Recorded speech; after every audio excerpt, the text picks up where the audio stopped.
শহীদ president Ziaur রহমানের ৪৪তম শাহাদাত বার্ষিকী উপলক্ষে আজকে দোয়া এবং মাহফিলের প্রধান অতিথি জনাব আজহারুল ইসলাম মান্নান সাহেব, প্রধান বক্তা হাজী মোশাররফ হোসেন ভাই এবং বিশেষ অতিথি হাজী শাহজাহান নাম্বার, বিশেষ অতিথি আতাউর রহমান ভাই, বিশেষ অতিথি জনাব হাবিবুদ্দিন মজনু ভাই সহ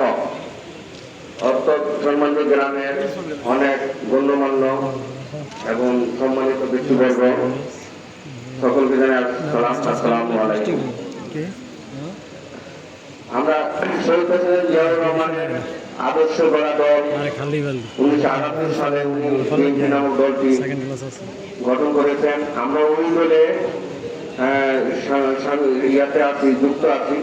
আমরা শহীদ প্রেসিডেন্ট জিয়াউর রহমানের আদর্শ এবং নীতি আমরা অনুসরণ করব এবং উনি যেভাবে আমাদেরকে বাংলাদেশকে বহুদলীয় গণতন্ত্রের প্রবক্তা হিসাবে উনি আখ্যায়িত হয়েছিলেন এবং উৎপাদনের রাজনীতি করে গেছেন, সমাজনীতি, রাজনীতি, সামাজিক এবং সব জায়গায় উনি যেভাবে ওনার পদচারণা রেখে গেছেন আমরা সেটাই অনুসরণ করব।